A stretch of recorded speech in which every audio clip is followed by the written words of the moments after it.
देश में मस्जिदों, दरगाहों, मदरसों, कब्रिस्तानों वगैरह की देखरेख करने वाली संस्था वक्फ बोर्ड कहलाती है और उसके लिए जो कानून बना है, केंद्र सरकार उसमें संशोधन करने जा रही है।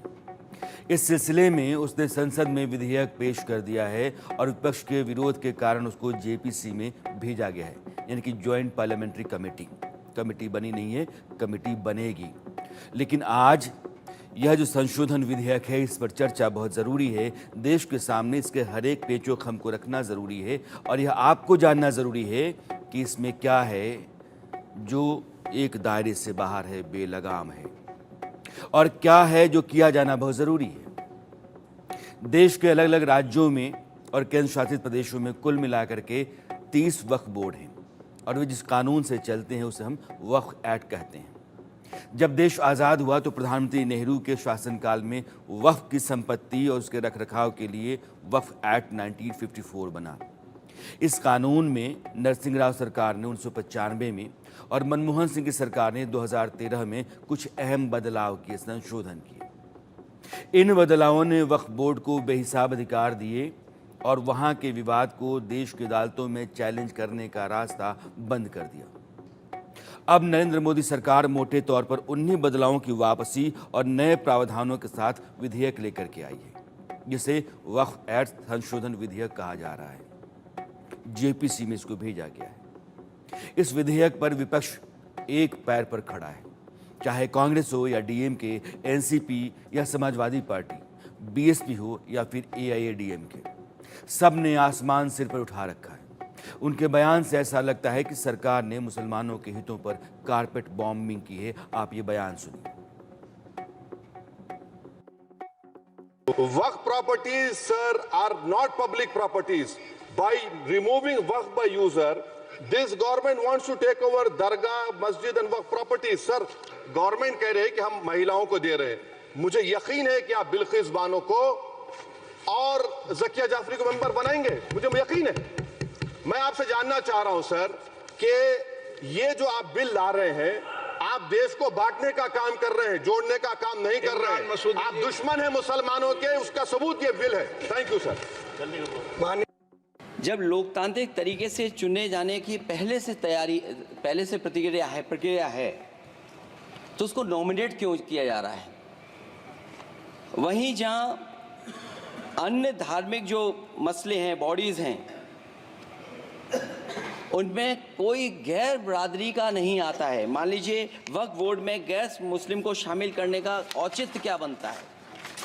और अध्यक्ष महोदय, इतिहास के पन्नों को अगर हम पलटें, अगर आप जिला अधिकारी को सब ताकत दे देंगे, उन इतिहास के पन्नों को मैं नहीं पलटना चाहता हूं कि एक जगह पर एक जिलाधिकारी महोदय ने क्या किया था, उसकी वजह से आज और आने वाली पीढ़ी तक को भी सामना करना पड़ा।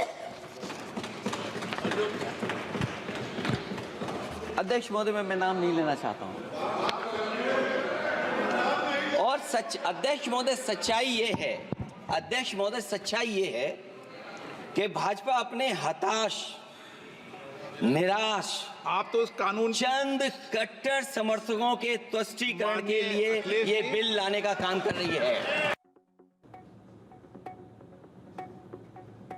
अखिलेश यादव अपनी बात कहते कहते स्पीकर तक ले गए थे और कहते कि आपके अधिकारों में भी कटौती का फैसला हो सकता है। अब यह जो बात उन्होंने कही, उसके बाद गृह मंत्री अमित शाह तपाक से खड़ा हो गए और उन्होंने इस पर एतराज करने किया।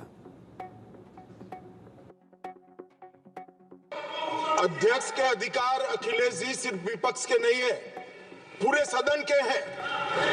इस तरह की गोलमोल बात आप नहीं कर सकते हो। आप नहीं हो अध्यक्ष के अधिकार के संरक्षक। एक मिनट। खैर, मूल मुद्दे पर लौटते हैं तो विपक्ष वक्फ कानून के संशोधन के खिलाफ गोलबंद है और यह दिख रहा है। सरकार कह रही है कि सिर्फ वोट की राजनीति के लिए आप वैसी व्यवस्था को स्वीकार करने को तैयार हैं जो देश के कानून और अदालतों के दायरे से बाहर अपनी मनमानी करती रही है। सरकार की माने तो यह विधेयक 9.5 लाख एकड़ प्रॉपर्टी का वाजिब रिकॉर्ड तैयार करने और उस पर मुट्ठी भर लोगों का एकाधिकार खत्म करने का जरूरी और वाजिब प्रयास है। मुस्लिम समुदाय के हित को साधने की कोशिश भी इसके जरिए की जा रही है। बोर्ड किसी की जमीन पर दावा कर दे तो वह कोर्ट भी नहीं जा सकता और 9 लाख एकड़ जमीन के बावजूद वह किसी गरीब मुसलमान की मदद तक नहीं कर सकता। ये क्या वाजिब है? ऐसा होना चाहिए। सरकार कह रही है कि ये सारी अंधेरगर्दी, धांधली और सिंडिकेट, इसको खत्म करके ट्रांसपेरेंट और रिस्पॉन्सिबल सिस्टम खड़ा करने का ईमानदार प्रयास है। और गौर करने वाली बात यह है कि नीतीश कुमार की पार्टी जेडीयू और चंद्रबाबू नायडू की पार्टी टीडीपी सरकार के साथ कंधा से कंधा मिलाकर खड़ी है। कई माननीय सदस्यों की बात सुनने से ऐसा लग रहा है जैसे यह जो संशोधन लाया गया वक्फ बोर्ड के कानून में, यह मुसलमान विरोधी है। कहां से ये मुसलमान विरोधी है? कौन सा इसका कानून मुसलमान विरोधी बताता है? यहाँ उदाहरण दिया जा रहा है कि अयोध्या की मंदिर, गुरुवायु, अरे मंदिर और संस्था में अगर अंतर आपको नहीं समझ में आ रहा है तो आप कौन सा तर्क खोज रहे हैं? अरे ये मंदिर नहीं है। आपके मस्जिद को छेड़छाड़ करने का प्रयास नहीं किया जा रहा है। यह एक कानून से बना हुआ संस्था है। उस संस्था को पारदर्शी बनाने के लिए कानून बनाया जा रहा है। ये 2 कमेटी कांग्रेस के समय में ही बनाया गया था। सबसे पहले high level committee under justice Rajendra Sachar, ये सर 9 मार्च 2005 में गठन किया गया था। यूपीए का सरकार आ चुके थे और ये स्पेसिफिक मुसलमानों के लिए, उनके वेलफेयर के लिए ये गठन हुआ। वो होते हैं सेंट्रल वर्क काउंसिल का, वो joint secretary level government of India का उस स्तर का ऑफिसर होना चाहिए। उसमें अंडर सेक्रेटरी का जूनियर ऑफिसर लेवल जो बनाया है, उसको आप रैंक को ज्वाइंट सेक्रेटरी लेवल तक उसको उठाना चाहिए। ये उसी कमेटी का रिपोर्ट में आया है। और जो स्टेट में वक्फ बोर्ड है उसमें क्लास 1 ऑफिसर होना चाहिए। सच्चर कमेटी ने सीधा ये कहा है कि प्राथमिकता महिलाओं और बच्चों को दिया जाना चाहिए। हम आज का जो बिल आपके सामने में पेश कर रहे हैं, ये उसी सच्चर कमेटी का रिपोर्ट के अनुसार 100% हम यहाँ आपके सामने में लाया जा रहा है। मनमोहन सिंह की सरकार ने सच्चर कमेटी का गठन किया था मुसलमानों की हालत को जानने के लिए। उस कमेटी ने जो सिफारिशें की थी उसमें सिफारिश यह भी थी कि जो वक्फ बोर्ड है उसके पास 4,90,000 संपत्तियां हैं। आज की तारीख में तो 9 लाख संपत्तियां हैं, लेकिन तब 4,90,000 संपत्तियां थीं और उनकी आमदनी क्या है? 100 करोड़। इसका मतलब ये है कि बड़े पैमाने पर चोरी चल रही है। उन्होंने कहा था कि मार्केट रेट से वक्फ की संपत्तियों को मैनेज किया जाना चाहिए।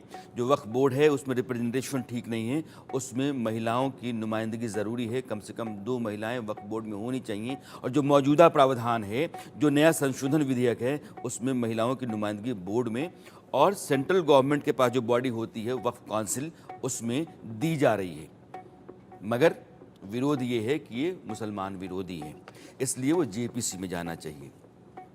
वक्फ कानून में जो संशोधन सरकार कर रही है वह 1995 और 2013 में जो जोड़ा गया था उनको लेकर के है। कहा यह भी जा रहा है कि अगर ये बदलाव वक्फ की बेहतर देखरेख और प्रबंधन के लिए थे तो उनके नतीजे वैसे क्यों नहीं आए? राज्यों के वक्फ बोर्ड के कामकाज में कोई सुधार क्यों नहीं दिखा? अलबत्ता वक्फ संपत्तियों के मैनेजमेंट और ट्रांसपेरेंसी पर सवाल उठते रहे और लगातार बढ़ते चले गए। ऐसे में यह तफसील से समझा जाना जरूरी है कि वक्फ कानून में बदलाव की जरूरत क्यों पड़ी। 1954 में वक्फ बोर्ड बनाया गया, प्रधानमंत्री नेहरू तब थे। यह बात मैंने पहले भी आपसे कही। 1995 में एक संशोधन ला करके वक्फ बोर्ड में बेशुमार ताकत भरी गई। पीवी नरसिम्हा राव की कांग्रेस सरकार ने वक्फ एक्ट 1954 में संशोधन किया। 1991 में, बाद में किया 1995 में, लेकिन 1991 में 1991 में जब अयोध्या में बाबरी विध्वंस हुआ तो उसके बाद देश में माहौल ख़राब हो गया। उस वक्त नरसिम्हा राव सरकार मुसलमानों को एक बेहतर संदेश देने के लिए वक्फ बोर्ड एक्ट में बदलाव लेकर के आई और इसे ज़मीन अधिग्रहण करने के लिए असीमित अधिकार दे दिए। एक आर्टिकल 40 कहा जाता है, वो 40 इसी के दौरान जोड़ा गया था और इसके तहत बोर्ड को यह शक्ति दी गई कि वह किसी संपत्ति को वक्फ होने का निर्णय ले सके। इसके बाद साल 2013 में वक्फ बोर्ड की शक्तियां और बढ़ाई गईं। 2013 में जब केंद्र में यूपी की सरकार थी तब वक्फ बोर्ड एक्ट में बदलाव करते हुए उसे अधिकार दे दिए गए और वो मुस्लिम दान के नाम पर संपत्तियों पर दावा कर सकता था। आज जो कानून है उसके मुताबिक अगर किसी संपत्ति को एक बार वक्फ बोर्ड के नाम घोषित कर दिया गया तो वो हमेशा वैसा ही बना रहेगा। शक्तियों की इंतहा यहां तक थी कि अगर कोई संपत्ति पाक, मजहबी या चैरिटेबल मान ली जाए तो वो वक्फ की संपत्ति हो जाएगी। सबसे अजीब बात इसमें यह है कि ज़मीन किसकी है ये वक्फ का सर्वेयर और वक्फ बोर्ड तय करेगा। अब तक का नियम यह है कि राज्य वक्फ बोर्ड एक सर्वे कमिश्नर रखता है जो सभी संपत्तियों का लेखा जोखा रखता है। इसके अलावा विवाद की स्थिति में या वक्फ की संपत्ति घोषित करने के दौरान वही कमिश्नर गवाहों को बुलाता है और विवादों को निपटाता है। इसके लिए बाकायदा सर्वे कमिश्नर का एक ऑफिस होता है और उसके तहत कई सर्वेयर होते हैं। स्थानीय स्तर पर वक्फ की संपत्ति की देखभाल करने वाले को मुतवल्ली कहते हैं। इसकी नियुक्ति भी राज्य वक्फ बोर्ड करता है। कुल मिलाकर के एक ऐसी व्यवस्था, एक ऐसी मिल्कियत जिसके खिलाफ बाहर कोई सुनवाई नहीं है और अरबों की इस संपत्ति के मालिकान मुट्ठी भर लोग बनकर के बैठे हुए हैं। न आमदनी बताएंगे, न खर्चा, न कोई पूछ सकता है और ना ही पूछने की कोई दरकार पैदा करेंगे। एक इंडिविजुअल केस है बोहरा समाज का सर। मुंबई में एक ट्रस्ट है, 1944 में उस समय हाई कोर्ट ने सेटल कर दिया गया सर। उसका स्टेटस साफ करके रखा हुआ है और आप लोग सब जानते हैं दाऊद इब्राहिम का नाम, वो उसके आसपास वहां रहते थे और वो प्रॉपर्टी सेटल हो चुके हैं। और बाद में माननीय प्रधानमंत्री नरेंद्र मोदी जी आने के बाद महाराष्ट्र के लिए बहुत बड़ा काम शुरू किया और एशिया का लार्जेस्ट क्लस्टर डेवलपमेंट स्कीम का उसी जगह में लॉन्च किया गया है। और ऐसा समय में जो आदमी इस प्रॉपर्टी से कोई लेना देना नहीं, गुजरात में किसी एक ने इस प्रॉपर्टी के खिलाफ में वक्फ बोर्ड में कंप्लेंट कर दिया और फिर वक्फ बोर्ड ने नोटिफाई कर दिया इस चीज को। अब आप सोचिए सर, जो आदमी ना वो शहर में रहता है, ना इतिहास में उस प्रॉपर्टी से कोई लेना देना है, ना वो राज्य में रहता है, कहीं और का है और एक डेवलपमेंट प्रोजेक्ट को कंप्लेन करके वक्फ बोर्ड के माध्यम से इंटरफेयर करके डिस्टर्ब किया। तमिलनाडु के अंदर में तिरुचेंतुराई इन तिरुचिरापल्ली डिस्ट्रिक्ट है तमिलनाडु में। वहां 1500 साल पुराना सुंदरेश्वर टेम्पल मंदिर वहां मौजूद थे और वहां बेचारे एक वहां के गांव में रहने वाले, उसको पता भी नहीं है, वो अपना जमीन बेचने के लिए 1.2 एकड़ जो बेचने के लिए गए तो आप बताया गया कि आपका गांव तो वक्फ का जमीन है। आप सोचिए पूरा गांव को वक्फ प्रॉपर्टी डिक्लेयर कर दिया गया है। आप सोचिए वो गांव का इतिहास 1500 साल पुराना है और सारे के सारे गांव को वक्फ का प्रॉपर्टी डिक्लेयर कर दिया गया है। कर्नाटका स्टेट माइनॉरिटी कमीशन की रिपोर्ट में कहा गया कि कर्नाटका वक्फ बोर्ड ने 29,000 एकर्स ऑफ लैंड को कमर्शियल पर्पस में कन्वर्ट कर दिया और इसको अगर आप हिसाब किताब करोगे तो आप समझ सकते हैं। लेकिन सबको मालूम है वक्फ प्रॉपर्टी को किस पर्पस में आप इस्तेमाल कर सकता है। ये रिलीजियस पर्पस के लिए, चैरिटेबल पर्पस के लिए और पायस पर्पस के लिए यूज कर सकते हैं, लेकिन मनमानी कर रहे हैं। तो एक कर्नाटका स्टेट वक्फ बोर्ड का इतना मनमानी कर रहे थे।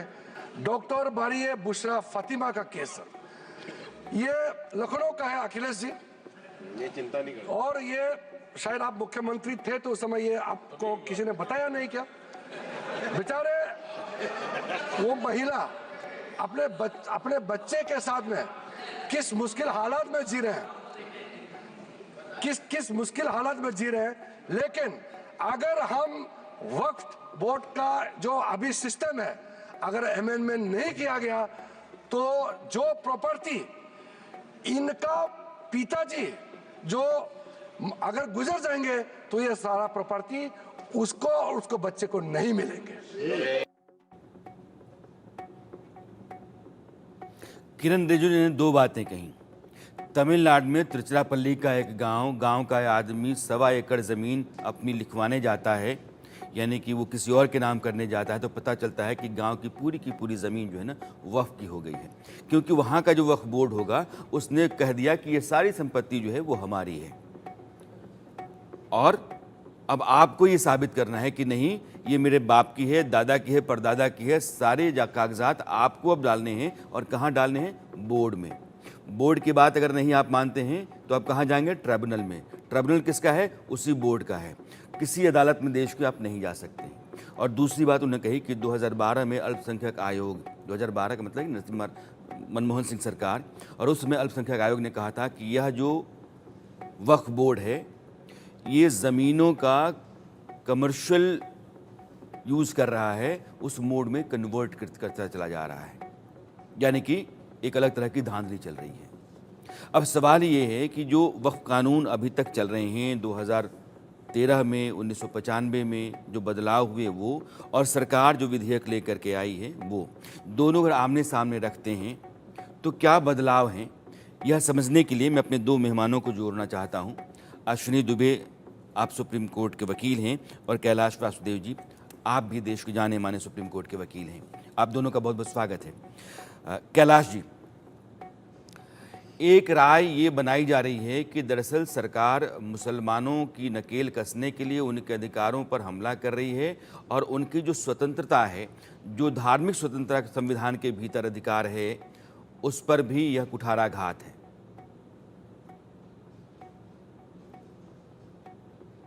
देखिए, इसमें दो व्यूज हैं। रिलीजियस एंडाउमेंट्स हर समय किसी न किसी सरकार कंट्रोल करना चाहती है। हिंदू रिलीजियस एंडाउमेंट्स जो हैं उनके ऊपर एक्ट्स हैं कि कुछ पैसे उनके भी सरकार के पास आने चाहिए। आप जम्मू एंड कश्मीर में देख लीजिए, आप तिरुपति को देख लीजिए, जितने रिलीजियस मेजर बॉडीज हैं सब में सरकार का कंट्रोल है। कारण यह है कि उसके पास जो धनराशि आती है उसके ऊपर कोई रेगुलेशन हो, उसके पैसों का कोई यूटिलाइजेशन हो। इस वक्त जो आपके वक्फ हैं इनको बहुत प्रोटेक्शंस मिले हुए हैं, और कॉन्स्टिट्यूशनल प्रोटेक्शंस आर्टिकल 25 से लेकर 30 तक। रेगुलेशंस जरूरी होते हैं क्योंकि वेस्टेज को अवॉइड करने के लिए। अब मुस्लिम लॉ हमारे देश में इवॉल्व कर रही है। आप 1984 में देख लीजिए, मेंटेनेंस के लॉज देख लीजिए, ट्रिपल तलाक के एक्ट्स देख लीजिए, ये जितने एक्ट्स हैं मुस्लिम्स के या सुप्रीम कोर्ट ने जो अपहोल्ड किए हैं वो सब ये कहते हैं कि प्रोटेक्शन मिलना चाहिए। जहाँ तक वक्फ का सवाल है, Waqf is the third largest land owner in India. अब लैंड ओनिंग का मतलब ये नहीं कि सिर्फ जमीन है, उनके पास में इमारतें हैं, बॉडीज हैं, बिल्डिंग्स हैं, मार्केट्स हैं, मस्जिद हैं, सब कुछ है। अब इनका कोई अकाउंट तो है नहीं ना किसी के पास। लाख करोड़, 100 करोड़, 500 करोड़, ये तो कोई बात नहीं होती, इतनी बड़ी लैंड होल्डिंग्स है। और वक्फ की लिटिगेशन कभी खत्म नहीं होती है। अब उसको रेगुलेट करने के लिए अगर सरकार स्टेप्स ले रही, देखिए सरकार टेक ओवर नहीं कर रही, वो कहती है हम रेगुलेट करेंगे। रेगुलेट किस पर्पस के लिए? कि वेस्टेज ना हो। अब ये सोच लीजिए कि ताजमहल भी एक वक्फ प्रॉपर्टी है, लेकिन उसका कंट्रोल गवर्नमेंट ऑफ इंडिया के पास है, उसकी मेंटेनेंस गवर्नमेंट ऑफ इंडिया के पास है। तो इस हिसाब से अगर आप देखेंगे, अगर किसी चीज के ऊपर कंट्रोल किया जाए नेशनल इंटरेस्ट में तो कोई मना नहीं है। यहाँ पर अभी जो मैं देख रहा था, पार्लियामेंट्री स्पीच दिया था रिजिजू साहब ने, एक बड़ा इंपॉर्टेंट एस्पेक्ट है इसमें। प्राइवेट वक्फ जब आप क्रिएट कर देते हैं तो परिवार को आप बेदखल कर देते हैं फ्रॉम एवरीथिंग। ये अक्सर होता है कि प्राइवेट ट्रस्ट, प्राइवेट वक्फ जो बन जाते हैं तो सबको बहुत प्रॉब्लम्स होती है फैमिली के अंदर, क्योंकि ये these are inherited properties largely. अब आप दिल्ली देख लीजिए, आप भोपाल देख लीजिए, आप कलकत्ता देख लीजिए, यहाँ पर पुराने प्रॉपर्टीज बहुत हैं जो ट्रस्ट में आए हैं, यानी वक्फ में आए हैं at the cost of the legal hairs. अब उसको अगर आप राइट्स को प्रोटेक्ट करना चाहते हैं, और आपने इस एक्ट का नाम क्या, मैं आपको पढ़ के सुना देता हूँ, इंग्लिश एक्ट है, unified Waqf management empowerment efficiency and development act. It is not a take over act, it is an act to regulate, empower and efficiently manage the Waqf. अब पुराने सेक्शंस देखिए, मैं आपकी बात समझ गया। दरअसल कैलाश जी ये कह रहे हैं कि देश में बहुत सारे ऐसे मंदिर हैं, उनका ट्रस्ट है, वो सरकार के नियंत्रण में है। सरकार वक्फ बोर्ड को दरअसल प्रॉपरली मैनेज्ड और ट्रांसपेरेंट रखना चाहती है, एफिशिएंट रखना चाहती है। दरअसल ये कुछ लोगों के हाथ की कठपुतली है। और आप समझिए कि 9 लाख एकड़ की जायदाद इस देश में अगर कुछ लोग चलाते हैं और उसका कोई हिसाब किताब नहीं है, और कई दफ़ा कई रिस्पॉन्सिबल इंस्टीट्यूशंस या बॉडीज़ की तरफ से यह बात कही गई कि ये गलत हो रहा है, चाहे वो सच्चर कमेटी हो या अल्पसंख्यक आयोग हो, इसको देखा जाना चाहिए। सरकार दरअसल इसको रेगुलेट करने की कोशिश में ही है कि यह दायरे से बाहर ना हो, यह कुछ लोगों की बपौती ना बन के रहे, यह मनमाने तरीके से ना चलाया जाए, और अरबों खरबों की संपत्ति का एक रिकॉर्ड तो होना ही चाहिए।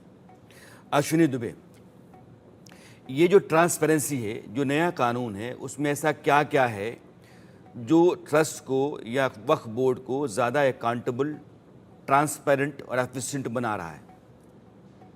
देखिए राणा साहब, जो वक्फ अधिनियम 1995 पहले नाम था, अब उसको एकीकृत वक्फ प्रबंधन सशक्तिकरण दक्षता और विकास अधिनियम नाम दिया गया।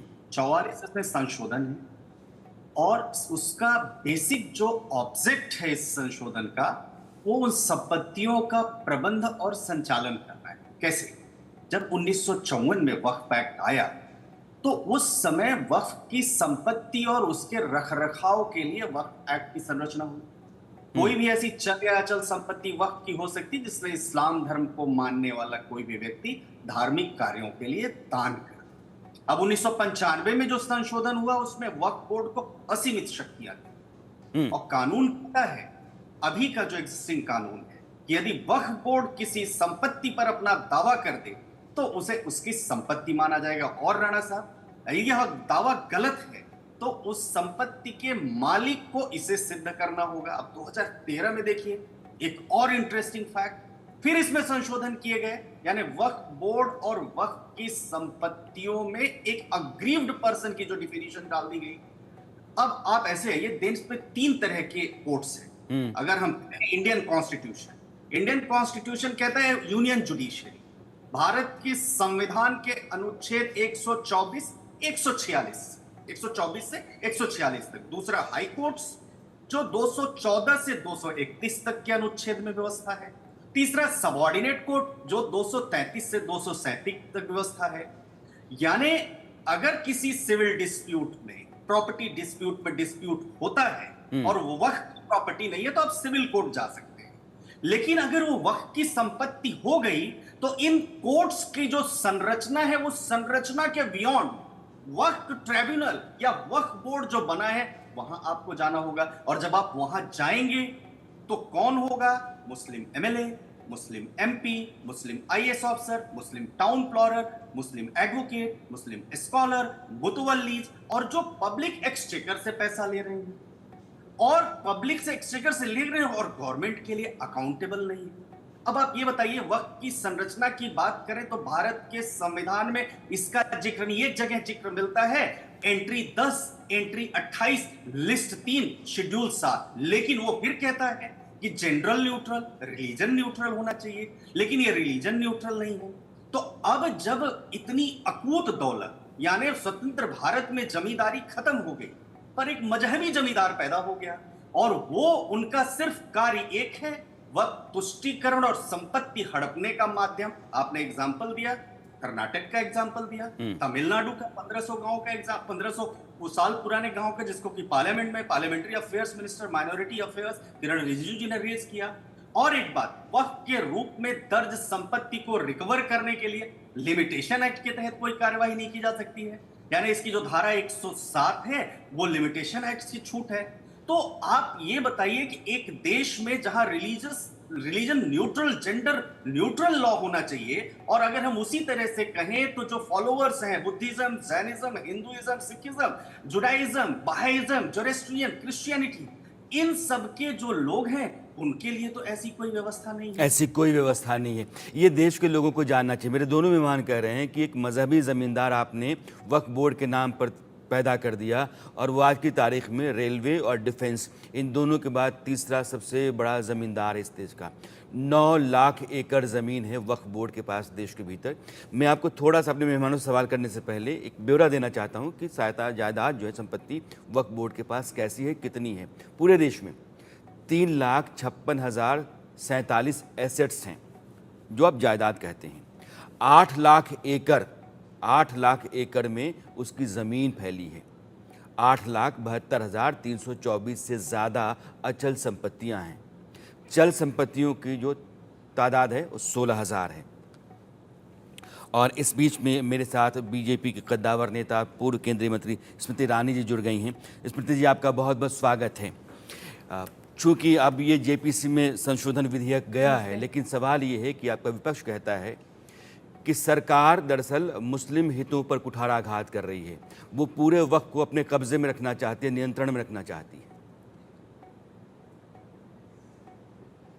देखिए, सरकार की अगर मंशा होती है ऐसी, तो आप पृष्ठ 7 पढ़ लीजिए जो बिल प्रपोज किया गया है सरकार द्वारा। उसमें स्पष्ट रूप से लिखा है कि भारत सरकार का या प्रदेश सरकार का कोई भी मंत्री बोर्ड का मेंबर नहीं बन सकता। तो अगर सरकार की मंशा होती बोर्ड का कब्जा करने की, तो क्या वो अपने ही बिल में ये प्रावधान लिखते? मुझे लगता है विपक्ष ने जो भ्रांतियां फैलाई हैं उनको एक एक विषय का जवाब देना ज़रूरी है जी। विपक्ष ने ये कहा है कि आर्टिकल 14 का ये हनन है। आर्टिकल 14 क्या कहता है कि कानून के सामने सब एक समान है। तो आज अगर किसी हिंदू को, सिख को, ईसाई को अपनी घर, ज़मीन, जायदाद की पुष्टि करनी है तो वो सिर्फ और सिर्फ रेवेन्यू ऑफिसर कर सकता है। अगर पुष्टि करने का डायरेक्शन कोई कोर्ट दे, कोई सरकार दे, तो उस डायरेक्शन का, उस आदेश की तामील भी वो भी रेवेन्यू ऑफिसर ही कर सकता है। तो चूंकि हम चाहते हैं कि इक्वालिटी और ये अधिकार मुसलमान को भी मिले, तो क्यों वो मुसलमान के पास ये अधिकार ना हो कि उसकी जायदाद की पुष्टि भी वही रेवेन्यू ऑफिसर करे? जी। भारत का संविधान आज हर हिंदुस्तानी को ये अधिकार देता है कि वो भारत के न्यायालय में जाकर न्याय मांगे। जो प्रस्ताव आज सरकार लेकर आई है उसमें भी यही बात की गई है। पहले कांग्रेस की सरकार जो विधेयक लेकर आई थी उसके अंतर्गत बोर्ड के ट्राइब्यूनल के निर्णय के खिलाफ आप भारत की न्यायालय में नहीं जा सकते थे। तो अगर हम भारत के मुसलमान को भारत की न्यायालय में जाने के लिए प्रावधान देते हैं तो भारत के मुसलमान के खिलाफ ये कदम कैसे हो गया? वाजिब आज भारत सरकार ने प्रस्ताव क्या किया कि बोर्ड में महिला होनी चाहिए। क्या महिला को बोर्ड पे होने का अधिकार नहीं है? अगर मुसलमान समुदाय की महिला को ये अधिकार दिया जाता है तो वो भारत के संविधान के खिलाफ कैसे है? मुस्लिम समाज के खिलाफ कैसे है? फिर आज का प्रस्ताव क्या कहता है कि वक्फ की जो कमाई है उसको आप विधवा महिला की, जो मुसलमान समाज की है, उसकी आप संरक्षण के लिए इस्तेमाल कर सकते हैं जी। ये भारत के संविधान या मुस्लिम समाज के खिलाफ कैसे है? ठीक है स्मृति जी, दो बातें कह रही हैं। पहली बात मुझे लगता है भ्रांतियां फैलाने की बजाय अगर एक एक धारा को पढ़ लिया जाए, पूरे विधेयक को ढंग से पढ़ लिया जाए तो बेहतर होगा। ओवैसी साहब ने ये कहा है अपने भाषण में संसद में, जो उन्होंने कहा उसको मैं आपके सामने रखना चाहता हूँ। वो कह रहे हैं कि दरअसल यह जब कानून बन जाता है तो वक्फ नाम की कोई चीज़ रहेगी नहीं और सरकार जो है उन मस्जिदों को छीनना चाहती है जिस पर आरएसएस की नज़र है और दरगाहें जो दक्षिणपंथी जिन पर दावा करते हैं। देखिए, मैं पुनः कहती हूँ, आप सरकार ने जो विधेयक प्रस्तुत किया है उसकी पूरी कॉपी तो मीडिया के पास है ही जी, आप पढ़ लीजिए उसको। कहीं भी कोई मस्जिद, कोई दरगाह, कोई कब्रिस्तान सरकार ले, ऐसा कोई प्रावधान नहीं है। मैंने स्मृति जी अभी अपने दर्शकों से मैं बात कर रहा मुसलमान था की जायदाद, जमीन, खेत, घर सरकार ले, ऐसा कोई प्रावधान नहीं है। आप बिल्कुल सही कह कि रहे आप हैं। मुसलमान हैं और मुसलमान धर्म का पालन नहीं कर सकते, ऐसा कोई प्रावधान नहीं है। मैंने अभी थोड़ी देर कि आप पहले मुसलमान हैं और मुसलमानों के लिए शिक्षा का प्रबंध करना चाहते हैं, ऐसा कोई प्रावधान नहीं है। जो धारा 30 की ये लोग बार बार आर्टिकल 30 की बात करते हैं जी। ऐसा कोई प्रावधान नहीं है। प्रावधान क्या है जिससे कई नेताओं को विपक्ष के दिक्कत हो रही है? पहले जो कांग्रेस के राज में विधेयक था उसके अंतर्गत जो मुतवली था, मतलब कि जो मैनेजर, सरल भाषा में अगर कहें, वो जिसकी जायदाद थी मुसलमान की, हाँ, वो मुतवली किसी को भी बेच रहा था, वो किसी को भी लीज पे दे रहा था, किराए पे चढ़ा रहा था, पैसा वो मैनेजर लेके जा रहा था। जिसकी जायदाद थी उसके हाथ से जायदाद भी जा रही थी, पैसा भी जा रहा था।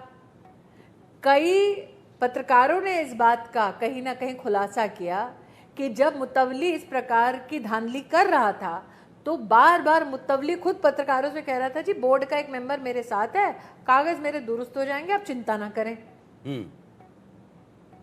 तो अब दलालों पर नकेल कसी है सरकार ने,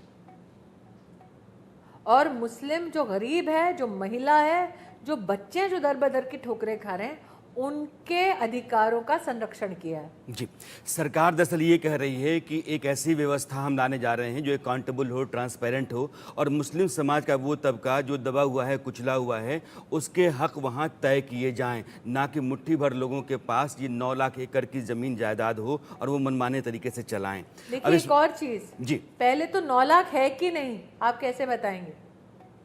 हाँ, ये बात सही है, क्योंकि रिकॉर्ड नहीं है, आप यही कहें कि रिकॉर्ड है नहीं, क्योंकि किसी के पास कागज ही नहीं है। जी। तो एक एक रिकॉर्ड लाने के लिए वो रिकॉर्ड देगा कौन? जिसकी है वो बोलेगा, जो सरकार में नहीं बल्कि जो रेवेन्यू ऑफिस में है वो बताएगा। बोर्ड का गठन कौन करेगा? प्रदेश की सरकार करेगी।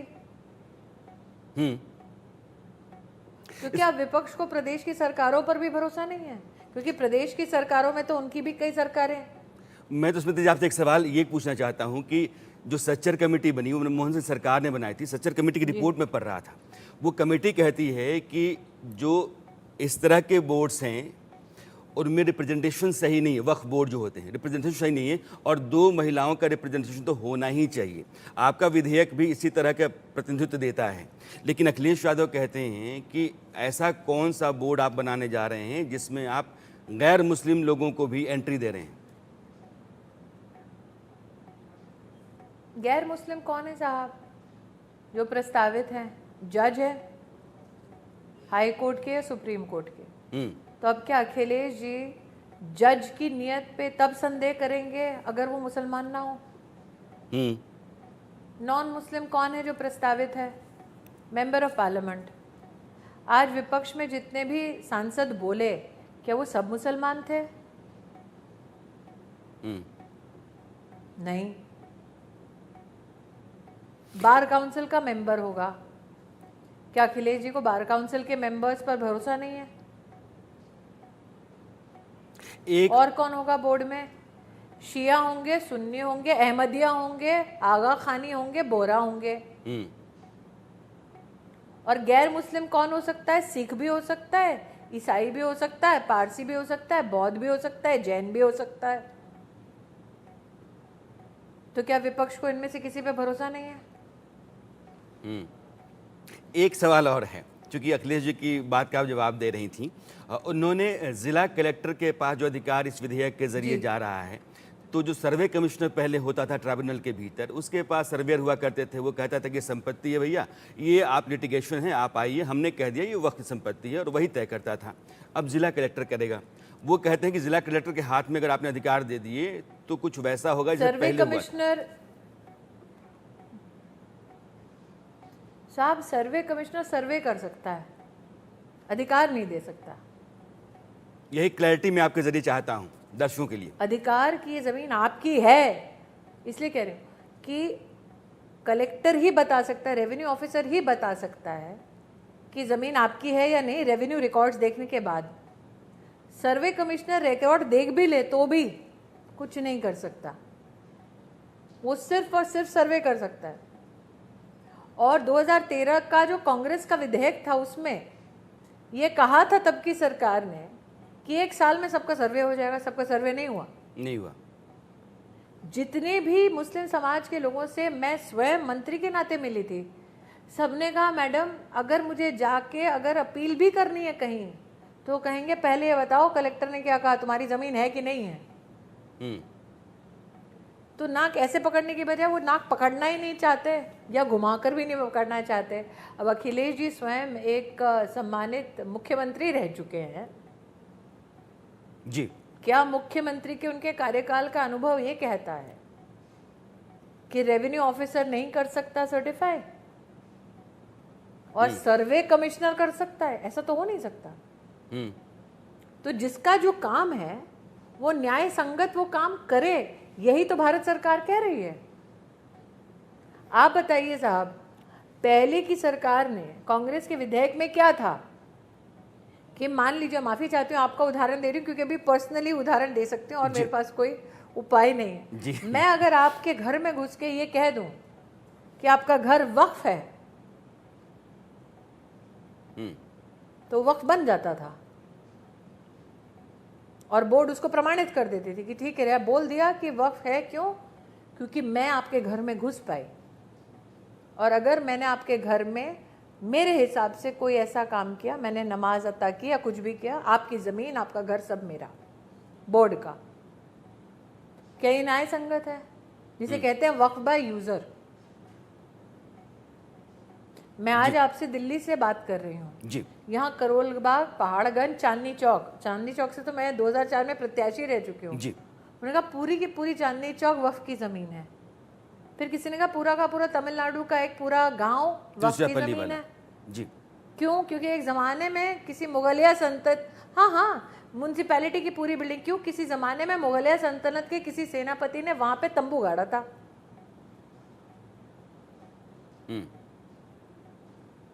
ये स्मृति जी दरअसल जो उदाहरण दे रही हैं आपके तो लिए, ऐसे जो प्रावधान है इनको हटाने के लिए ही जी। आप बोलें। और जो डॉक्यूमेंटेड रेवेन्यू रिकॉर्ड्स हैं वो प्रदेश की सरकार, प्रदेश की जो रेवेन्यू ऑफिस है वो उसकी पुष्टि करे।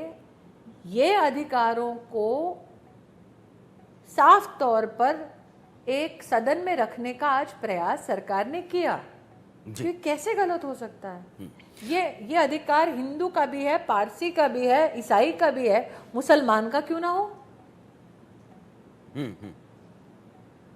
एक और सवाल है स्मृति जी, 2012 चूंकि उस समय मनमोहन सिंह सरकार थी, अल्पसंख्यक आयोग कहता है कि वक्फ बोर्ड जो है देश में वक्फ की संपत्तियों का लैंड यूज चेंज कर रहा है, वो कमर्शियल लैंड में कन्वर्ट कर रहा है। ये गलत तरीके से चल रहा है। जी। आप मानती हैं कि वक्फ की पूरी संपत्ति कुछ लोगों की मिल्कियत बोर्ड्स है? ने कई प्रदेशों में कई लोगों ने आकर, सरकारों ने आकर ये कहा। आपको मैं एक छोटा सा उदाहरण देती हूँ, आप तो संपत्ति की बात कर रहे हैं जी। आंध्र प्रदेश के वक्फ बोर्ड ने एक फतवे को परिवर्तित कर दिया रेजोल्यूशन में बोर्ड के, और फतवा क्या था कि अहमदिया मुसलमान नहीं है। क्या ये बोर्ड का अधिकार है ये बताना कौन मुसलमान है कौन नहीं है? नहीं, बिल्कुल सही कह ये बोर्ड का काम है कि एक फतवा जारी हो रहा है जी, आप उसको एक एडमिनिस्ट्रेटिव जामा पहना दीजिए। नहीं। और इस वक्त जब आप और हम बात कर रहे हैं, आप वेबसाइट पर जाइए तेलंगाना वक्फ बोर्ड के। तेलंगाना वक्फ बोर्ड सिर्फ संपत्ति नहीं कर रहा साहब, तलाक भी करा रहा है, खुला भी दे रहा है। यह उनका अधिकार है क्या? औरतों ने कंप्लेंट की है मीडिया में कि जी ट्रिपल तलाक जब से बंद किया है तब से कुछ लोग बोर्ड के पास जाकर मेरी पूरी शादी खत्म कर रहे हैं, खुला ले रहे हैं, और हमारे पास कोई प्रावधान नहीं है सुरक्षा का। मुझे बताइए विपक्ष के किस सांसद ने उठ के इन औरतों की मदद की है? विपक्ष के किस सांसद ने उठ के अहमदिया का समर्थन किया है? शिया समाज के लोग, दरगाह के लोग बाहर आके बोल रहे हैं जी हमारी संपत्तियां लेके जा रहे हैं। बोहरा समाज सुप्रीम कोर्ट तक गया, क्यों? क्योंकि महाराष्ट्र में वक्फ बोर्ड ने कह दिया बोहरा समाज की जो ट्रस्ट है, सैयदना जिसके ऊपर चेयर करते हैं, वो वक्फ है। वो पूरा का पूरा समाज, मुस्लिम समाज का एक तबका सुप्रीम कोर्ट तक लड़ाई लड़ रहा है और उनके पास एक्ट के अंतर्गत ऐसा कोई प्रावधान नहीं है कि उनका संरक्षण हो। वक्फ तब बनता है इस्लाम धर्म के अनुसार जब वाकिफ की इच्छा हो। आप जबरन जमीन कब्जा नहीं कर सकते। जी बिल्कुल सही करिए। स्मृति जी 2-3 सवाल उठा रही हैं। मुझे लगता है कि इस देश के जितने भी राजनेता हैं, मैं दर्शकों को तो कहता ही हूँ, उनको सुनना चाहिए। वक्फ का मतलब यह है कि अल्लाह के नाम पर की गई संपत्ति, वो दान की संपत्ति, स्मृति यही करी, वो जबरन आप नहीं हथिया सकते हैं। एक चीज और जी, एक चीज और साहब, 2013 का अगर आप विधेयक देखें कांग्रेस पार्टी का, तो वक्फ बनाने के लिए सिर्फ मुसलमान होना जरूरी नहीं है, हिंदू भी वक्फ बना रहे हैं। क्यों जी? वक्फ है ही इस्लामिक धर्म का एक हिस्सा। तो हिंदू कैसे वक्फ बना सकता है? ईसाई कैसे वक्फ बना सकता है? सिख कैसे बना सकता है? तो ऐसी कई त्रुटियां थी जिनका समाधान आज मैंने सदन में देखा। एक आखिरी सवाल स्मृति जी, चूंकि न्यूज़ एक्स पे भी आपको जाना है। सरकार कहती है कि हम यह जो पूरा जो मकर जाल है, ये अंधेर गर्दी है, इसमें 3 चीज़ें करना चाहते हैं। हम रेगुलेट करना चाहते हैं, ट्रांसपेरेंट सिस्टम खड़ा करना चाहते हैं, अकाउंटेबल सिस्टम खड़ा करना चाहते हैं, और ऑन रिकॉर्ड चीज़ों को रखना चाहते हैं। यानी कि हम दखल नहीं देना चाहते हैं, लेकिन हम चाहते हैं कि व्यवस्था जो है ना, व्यवस्था की तरह चले। मैं आपके ज़रिए सरकार की मंशा और विधेयक का जो इंटेंट है वो अपने दर्शकों तक पहुँचाना चाहता हूँ। देखिए, पूरी स्टेक होल्डर कंसल्टेशन और विधेयक को बनाने का सौभाग्य क्योंकि मुझे प्राप्त हो रखा है, इसलिए मैं कहना चाहती हूँ, पिछले 1.5-2 साल से मैं स्वयं सेंट्रल वक्फ काउंसिल की चेयरपर्सन रही हूँ। महिला हूँ और मुसलमान नहीं हूँ, प्रैक्टिसिंग हिंदू हूँ। तो वो लोग जो कहते हैं बोर्ड पे महिला का क्या काम, ये उसका जवाब है। दूसरा, गैर मुसलमान कैसे हो सकता है? जी मैं खुद 1.5-2 साल से चेयरपर्सन रह चुकी हूँ। मैंने तो किसी की मस्जिद नहीं हड़पी, मैंने तो जाकर कहीं से अजान नहीं दी। तो अगर आप अकाउंटेबिलिटी फिक्स करना चाहते हैं तो उसका पहला पड़ाव क्या है कि जायदाद आपकी है या नहीं, आप मुसलमान हैं या नहीं। और अगर आपकी जायदाद है तो आपने अगर वक्फ बनाई है तो वो वक्फ का कागज़ है कि नहीं, उसको आपने बोर्ड में रजिस्टर किया कि नहीं किया। और अगर आपने कोशिश की है रजिस्टर करने की, तो क्या बोर्ड में किसी ने आपकी उस फरियाद को सुना? और फरियाद को सुनने के बाद क्या आपको कोई कागज़ दिया कि हाँ आपने रजिस्टर कर लिया है? तो जो आज विधेयक प्रस्तुत हुआ है उसमें ये लिखा गया है कि एक, आपको मुसलमान होना पड़ेगा वक्फ बनाने के लिए। दूसरा, आप वक्फ बनाएंगे तो बोर्ड को आपका वक्फ रजिस्टर करना पड़ेगा, आपको सर्टिफिकेट देना पड़ेगा। ट्राइब्यूनल से अगर आप नाखुश हैं तो आप कोर्ट जा सकते हैं, मुतवली को हटा सकते हैं। और अगर किसी मैनेजर ने कभी किसी मुसलमान की ज़मीन हड़पी है तो वो मुतवली नहीं बन सकता। जी, स्मृति जी ने 3 बातें कही और आप हैं। मुसलमान की ज़मीन नहीं हड़प सकते, नहीं हड़प सकते, ये आपका जो बुनियादी अधिकार है तो उसको विपक्ष को तो खुश होना चाहिए। बिल्कुल सही कह रही हैं। सुनिश्चित करने का प्रयास है यह कानून। सर्वे कमिश्नर नहीं, कलेक्टर तय करता है कि यह विवादित ज़मीन जो है वो किसकी है, और यही इसमें प्रावधान किया गया है। तो कुल मिलाकर के आप अपनी यह जो पूरा मकड़जाल है, ये जो व्यवस्था है, बहुत लंबे समय से चलती रही है। राजनीति के चलते, वोट के चलते इसमें बहुत सारे संशोधन किए गए और उसको एक तरीके से निरंकुश छोड़ दिया गया मनमाने तरीके से अपने फैसले लेने के लिए। उसको लोगों के हक में फिर से नए सिरे से खड़ा करने की कोशिश का नाम है ये नया विधेयक। स्मृति जी, आपने बहुत खुल करके बात रखी, मुझे लगता है दर्शकों तक आपकी बात पहुंची होगी, और बहुत सारी चीज़ें, बहुत सारे सवाल जो मतलब गफलत का शिकार रहे हैं, उन पर आपने तस्वीर बहुत साफ की है। बहुत बहुत शुक्रिया आपका जुड़ने के लिए अपनी बात रखने। थैंक यू, धन्यवाद। और अब जानते हैं, जो बात मैंने छोड़ दी थी उस तरफ चलते हैं। वक्फ बोर्ड जो है, दौलत कितनी उसकी है? पूरे देश में 3,58,047 एसेट्स हैं। 8 लाख एकड़ ज़मीन में फैली हुई 8,72,324 अचल संपत्तियां हैं। चल संपत्तियों की कुल संख्या है 16,713। डिजिटल रिकॉर्ड्स की संख्या 3,29,995। दावा ये किया जा रहा है कि पिछले 13 साल में वक्फ की ज़मीन दोगुनी हो गई। वक्फ बोर्ड की संपत्तियों की अनुमानित कीमत लगभग 1.25 लाख करोड़ मानकर चलिए आप, लगभग 1.25 लाख करोड़। इसके साथ ही वक्फ बोर्ड डिफेंस और भारतीय रेलवे के बाद तीसरा सबसे बड़ा लैंड होल्डर है, लैंड लॉर्ड है, जमींदार मानिए। यूपी में सबसे ज़्यादा वक्फ की संपत्ति है। उत्तर प्रदेश में सुन्नी बोर्ड के पास में कुल मिलाकर के 2,17,161 संपत्तियां हैं, एसेट्स। पश्चिम बंगाल में 80,480, पंजाब में 75,965, तमिलनाडु में 66,092 और कर्नाटक के पास 62,830 संपत्तियां। हर साल हजारों लोग बोर्ड को वक्फ के रूप में संपत्ति दान करते हैं और इस तरीके से इसकी दौलत में इजाफा होता है, एक तरीका है। लेकिन बाकी सरकारी ज़मीनों को, नज़ूल की ज़मीनों को और वैसे लोग जिनके पास कागजात दुरुस्त नहीं हैं, उनको भी वक्फ अपनी संपत्ति घोषित कर देता है। जैसे तमिलनाडु के गांव को पूरी तरीके से कहा कि ये वक्फ की ज़मीन है। 1500 साल पुराना गांव और इस्लाम को आए दुनिया में 1300 साल हुए। तो 1300 साल पहले जो धर्म आया है वो 1500 साल पहले की ज़मीन और गांव को कहता है कि ये वक्फ की संपत्ति है। ये सरासर गैर वाजिब है। लेकिन वैसे लोग जो वक्फ का आज का जो ढांचा है, उसको जो आज की तारीख में अधिकार हैं, उनकी पैरवी करते हैं। वो क्या कहते हैं आप सुनिए। बिल का जो ड्राफ्ट हम लोगों ने देखा है, उसमें जो जिन भी अमेंडमेंट्स की बात कही गई है, वो हम ये समझते हैं कि बुनियादी तौर पर नाकाबिल कबूल है।